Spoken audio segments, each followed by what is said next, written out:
Good morning, good afternoon, and good evening, whenever and wherever you. Welcome back to the Peter Plan playing Planescape Torment, and I am doing my intro very impolite, as we are about to enter the vault of the Nine Worlds, or whatever you not, of the Ninth World, in order to, gain a pillow. We just want a singular pillow, and I'm not even going to talk to these folks because, to be honest, I'll talk about it in a moment. I'm here to retrieve a pillow for Hummus, the coffin maker. A pillow? I certainly could use a pillow. A big stone pillow. Here's your pillow, Master Hummus. And good luck sleeping with it. Can I get you anything else? No thanks, farewell. Bro! Yeah. Why is that so much a problem that he said there was a problem in the Ninth World? That was a bit of an anticlimactic turn of events, if you will. Not really much of a mission, but yeah, those folks behind there, once I had the opportunity via a character, and this one time that it happened only to join the Anarchists that way, but I never been able to otherwise to trigger it. Apparently the Anarchists are causing the issues there in the bank, but seeing, well, we're not investigating that and seeing it doesn't develop us anywhere else but becoming an Anarchist, and we don't want that. I'm gone. I'm not chasing that line, that path. If you ever want to do it yourself, after all. I'm showing you a lot of this game, enough to get a really good feel for the world, get the good stories, but you may want to play it yourself, after all. There are quite stat-dependent checks. I have the pillow, let's get on with it. I would like to have the key, please, and he says I need to pause and gathering errant thoughts. Close your eyes and stretch out your hand, he says. You have to feel the key before you can see it, or it won't function. I'll do as he says. 16,000 experience for just getting a pillow. Wow.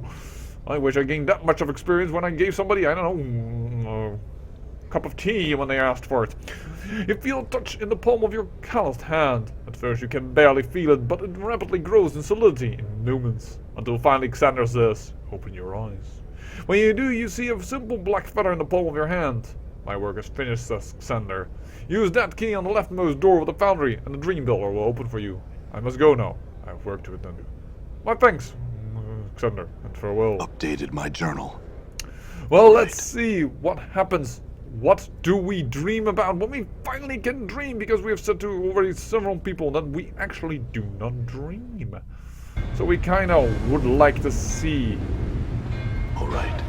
And that is the farmost left door of the foundry. That's over here. So let's go. Dream Builder.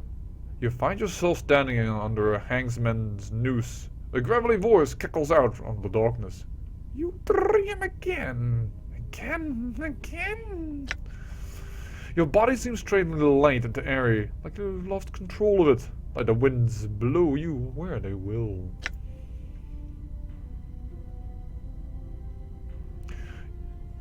You find yourself floating through a maze of twisted plants and black bulbs that tear at your insubstantial body. Creatures of nightmare pull themselves from the ground and walls and rip at your flesh. The furious attacks drives you into unconsciousness. Well, that's not a good dream. You are standing in front of a tower of skulls that babbles at you, but you can't understand the words. A clattering behind you distracts you, and you see a battalion of fiends rushing you.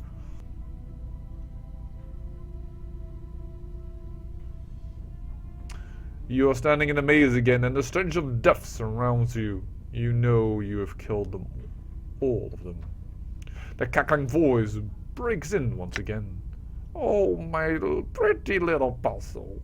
You have killed these and so many more that I have lost count of them all. You are stricken mute and cannot reply. Come to me, my puppet. Puppet with a... that's not with an O, buddies. Come to Ravel in a black barbed maze. Come dream with me. Oh, no, I'm shaking myself awake from that. Yoza! That is not something you would like to hear. I need you back, Chief. Finally realized you needed me, huh? That some type of night hag wants to lay next to you on a pillow. They, are not but as prettiest. Secondly, they are, kind of evil. Need my help yet? I want us to travel again, yeah. Oh, are you sure now? You left me here once, and I didn't care for it. I've no time for your mitterings, and so I haven't. If you're not dead sure this time, you better leave. No. I didn't leave you, I just went into a machine and you didn't follow. Or you could not follow. Affirmatory. Admission granted. Permissions exchanged. Thank you. Status all ready and waiting. May I help you, sir? Well, I've got a token and I want to see about this secret project that they're having. So let's talk to old weapon makers. Well, let's hope that's not a junkie. Yes, it's a Getsurai. You see a Getsurai woman, bold with scarred cheeks and a cat's graze in her walk. As she turns towards you, she spies Dakon, her eyes widen. She addresses him. You bring joy to my heart. My name is Kala. May I aid you? My companion would like to speak with you concerning the workings of this device. May you speak for the two of us? She looks at you and looks back at him quizzically. Puzzled. Of course, esteemed one. If you speak for him and accept responsibility for keeping with what passes your secret. She turns her attention reluctantly to you. You have questions for me? Yes. She glances at Fall from Grace and her mouth curves in a graceful smile. I apologize, honored one.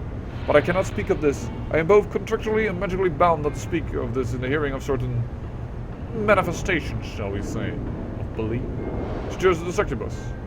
My apologies, Lady Grace. I understand. Alright, well, farewell then. It shall be done. Let's see how well this game is in doing so, huh?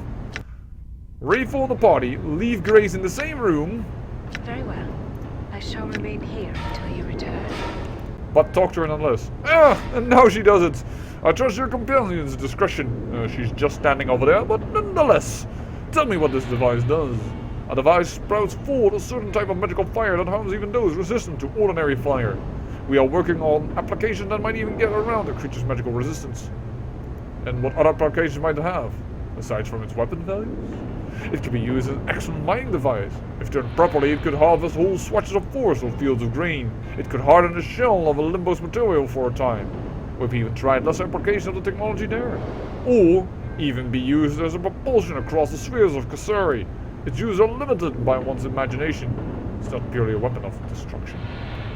And, who contacted you for this device? Oh, she glances at Fall from Grace and, oh, she doesn't recognize that she's there. Interesting. Well, then I would say that if it's just Fall from Grace, I would say that this probably is. Thanks to Baitezu. You know, we don't need the rest of this. Apparently this is not important for our quest right now, but nonetheless... Would you like me to travel with you? It would be my pleasure. We have what we needed, but not... well, getting into the secret project did not aid us personally, but nonetheless, good to know that the devils have contracted the guardsman for a weapon of mass destruction. Yeah, think that one through. The kind of transcendent Buddhists are working for the devils in order to create a weapon of mass destruction. Yeah. That is the Planescape for you. Things can turn mysterious ways in the planes. Or I should say, the planes move in mysterious ways is the original sentence. But now that we've done that, I think it is time to talk about Kessa Sarai and convince her, that her mother is indeed Ravel Puzzlewell and continue on with our questing. Because, well, now we even dreamed about Ravel Puzzlewell that we must speak to her. Now we know from Echo that she is indeed, Done. or she says that she claims to be Ravel Puzzlewell, but well, that's not, why not ask Eve? Actually, I had a question. I heard that Kesai Saris is Ravel's daughter. Is that true? After all, you are the Till Chaser. Perhaps you've heard a tale about this. Updated my journal. Once upon a time, an elderly man from the clerk's ward vanished, and his body could not be found. To conceal the murder buried beneath him another body in the cemetery. The diviner told of where the body could be found, and so they dug and uncovered a body, but not that of the elderly man. They were confounded. They were forced to release the man, and it was not until they continued to dig to rebury the old man's body that they found the second body. Sometimes one must dig deeply to find the truth. I see, I had another question. That is a bit weird. That's all you're saying to me.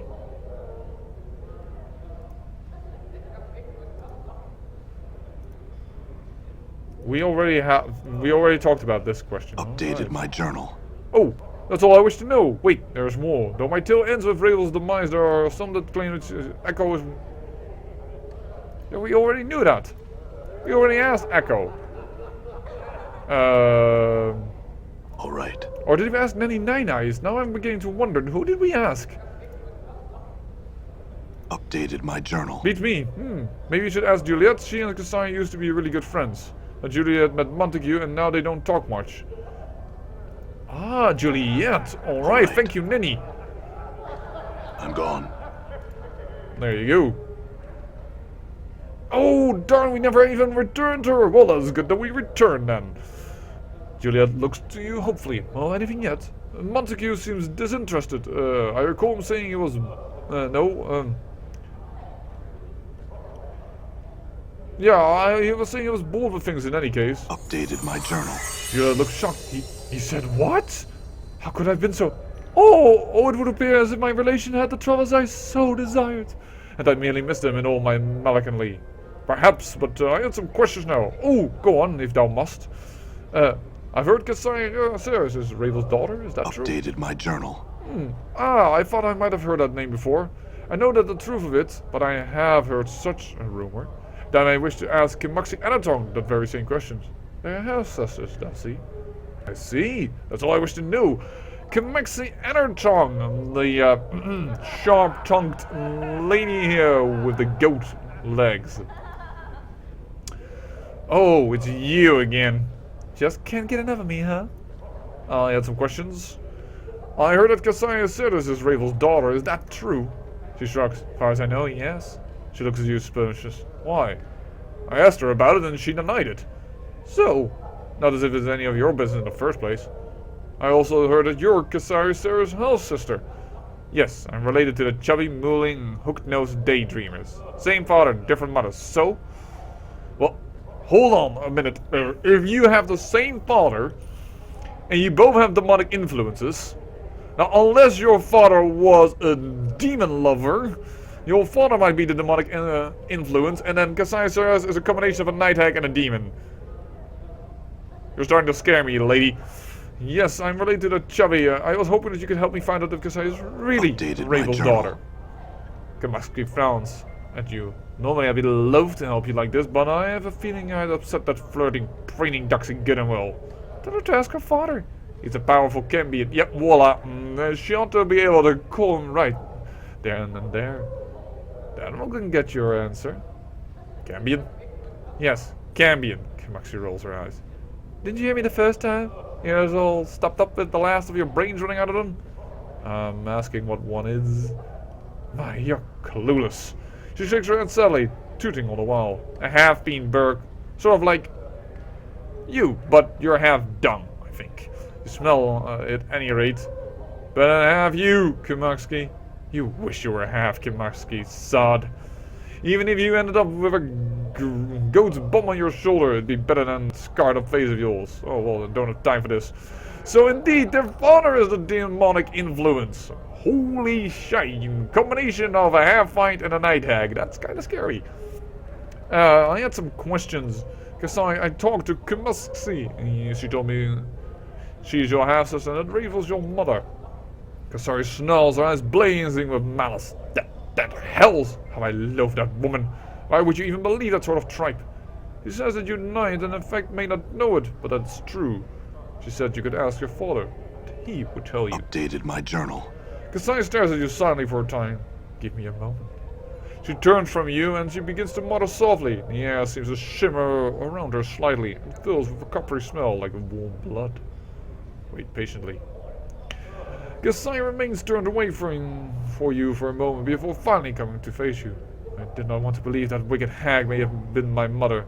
I have lived long, do not appear to age and have disturbing dreams sometimes. She shudders.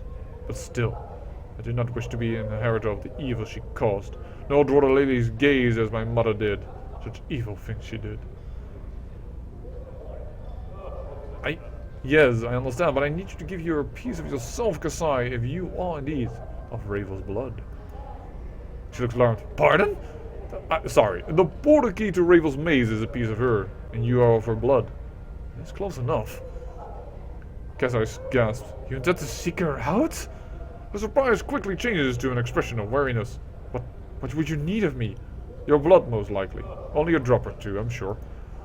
She nods, but do you have some way to carry it? A piece of cloth, like a handkerchief or something, you know? Yes, here. We robbed that recently from yours. Whoa, 40,000 XP for that. Nice. Kasai takes the handkerchief and gingerly picks the tip of her finger on one of her fangs. After letting several drops of blood soak into the cloth, she returns it to you. You're placing yourself in grave danger, you know. Even if the stories of my mother are greatly exaggerated, she's horribly powerful, completely evil. Good luck. Yes, so I've heard. Thank you, and farewell. So now that we have this, and we have this, I think it's time. You unfold the shimmering metal and immediately it begins to crackling with life. It begins forming itself into a metallic circle hovering in the air. There's something in your possession that has activated this portal. You get the feeling that you probably ought to make sure you have everything you need. You might not be back in Sigil for a long time. Step through it. We are continuing our path. And this looks much like our dream, doesn't it? Black Bark Maze. Oh. Some cutscene that's not entirely forming correctly. So let's see how strong these guys are. Not very strong at all. That's also shown the XP value that you get from them. Oh! Ow! I got hit by a trap. Why not? All these things stoneable. You an idiot.